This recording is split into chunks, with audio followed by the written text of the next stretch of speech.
Hello বন্ধুরা, welcome to দুলিস kitchen. আজকে আর কোনো রান্না নয়, ঠিক তোমাদের সামনে অন্যরকম একটা ভিডিও নিয়ে আমি উপস্থিত হয়েছি। দেখো আমাদের ভিডিওটা ঠিক কেমন লাগে, কমেন্টে আমাকে অবশ্যই জানাবে কোন ধরনের ভিডিও তোমরা দেখতে চাও।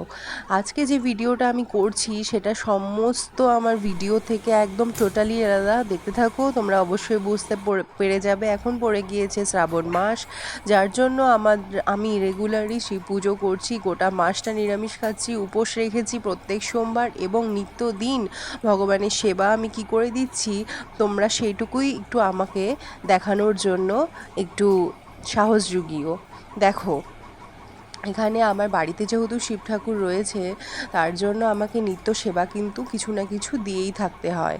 তো প্রত্যেক সোমবারে তো আমি উপোস করছি, কিন্তু তাছাড়াও গোটা শ্রাবণ জুড়ে ভগবানের মাথায় জল ঢালা সে যেন এক বিশেষ প্রাপ্তি আমার জীবনে। এমন সৌভাগ্য তো সবসময় সবার হয়ে ওঠে না। কখনো কারোর সামনে সুযোগ থাকলেও সেই সুযোগের সদ্ব্যবহার করে ঠাকুরের মাথায় বিশেষভাবে জল ঢালতে পারে না। আমি যখন কোনো কাজ না করেই বাড়িতে বসেই রয়েছি, তাহলে কেননা ঠাকুরের সেবার মধ্যেই নিজের মনোনিবেশটা করা যায়, ঠিক সেই পদ্ধতি সেই চিন্তনই আমার মাথায় সবসময় চলেছে। তো দেখো, এখানে আমি ঠাকুরকে কী দিয়ে অভিষেক করছি। সাধারণত পঞ্চামৃত বা দুধ দিয়ে আমরা কিন্তু সোমবার করে বা বিশেষ শিবরাত্রি বা শিব ঠাকুরের কোনো পুজোতে তো করেই থাকি, কিন্তু নিত্য সেবার জন্য সবসময় দুধ আমার হাতের সামনে থাকে না, যার জন্য আমি কিন্তু গঙ্গা জল, ঘি, মধু, পঞ্চশস্য, কালো তিল বা চাল বা অক্ষত চাল বা কখনো কখনো সবুজ মুগ, আখের রস, এই সমস্ত কিছু দিয়ে আমি অভিষেক করিয়ে থাকি। কিন্তু আজ আমার হাতের সামনে যা যা রয়েছে, আমি তোমাদের সামনে সেই সমস্ত জিনিসগুলোই কিন্তু দিয়ে ঠাকুরকে অভিষেক করব। দেখো না, প্রথমে আমি কিন্তু জল ঢেলে ঠাকুরকে একবার স্নান করিয়ে দিলাম। তোমরা জল ঢালার সময় অবশ্যই মনে রাখবে, ঠাকুরের প্রবেশ পথের দিকে কখনোই কিন্তু জল ঢালবে না। সমস্তই ঠাকুর সবসময় ঠাকুরকে উত্তরমুখী বসিয়ে তারপর জল ঢালবে। আজকে আমি জলের মধ্যে দিয়েছি প্রথমেই শুদ্ধ জল, তারপর গঙ্গা জল, তারপর সেটার মধ্যেই দিয়েছি ঘি, মধু এবং সামান্য কালো তিল। আমি ঠাকুরকে একদম সন্দকভাবে অর্পণ করেছি, কিছুটা আবার জলের মধ্যে দিয়ে অর্পণ করেছি।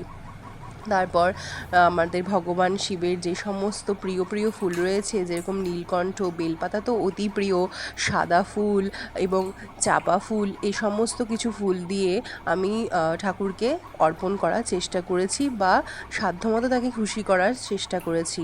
এখানে আমার বলতে সামান্য ভুল হলো, এটা চাপা ফুল নয় বন্ধুরা, এটা হচ্ছে করবী ফুল। এই করবী ফুল আমাদের বাড়িতে দু রকমের রয়েছে, একটা সাদা করবী, একটা হলুদ করবী। দেখো, এই কয়েকটা জিনিস দিয়ে আমি ভগবানকে তুষ্ট করার চেষ্টা করেছি, কিন্তু আমার কি সাধ্য, আমার এই অল্প চেষ্টাতেই ভগবান তুষ্ট হবেন এমন কোনো মানে নেই। তো যাই হোক, সেসব কথা বাদ দাও।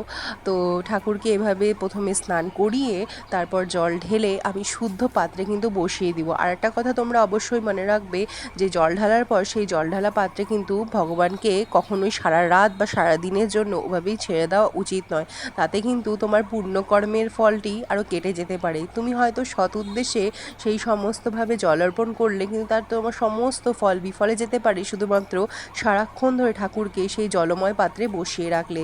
অবশ্যই ঠাকুরকে জল অর্পণ করার পর তাকে উঠিয়ে ভালো মতো পরিষ্কার করে তাকে শুদ্ধ পাত্রে আবার বসিয়ে দিতে হবে এবং ঠাকুরের শৃঙ্গার করিয়ে দিতে হবে। এখানে আমি সাদা বারোমাসি ফুল যেগুলো হয় পাঁচপাপড়ি, সেই সমস্ত ফুলগুলোকে গেঁথে গেঁথে সুন্দর একটা সাদা মালা তৈরি করেছি এবং তা দিয়েই ঠাকুরকে ভালো মতো শৃঙ্গার করিয়ে দিলাম। আবার তাতে বেলপত্র এবং নীলকণ্ঠ, যা আমাদের সেই নীলকণ্ঠ মহাদেবের অতি প্রিয়, তা তো অবশ্যই দিতে হবে। তাছাড়াও চাপা ফুল, সাদা চাপা ফুল, হলুদ করবী ফুল, সমস্ত কিছুই আমি দিয়েছি। আর মাতা পার্বতীর উদ্দেশ্যে আমি এখানে লাল এবং হলুদ জবা অর্পণ করলাম।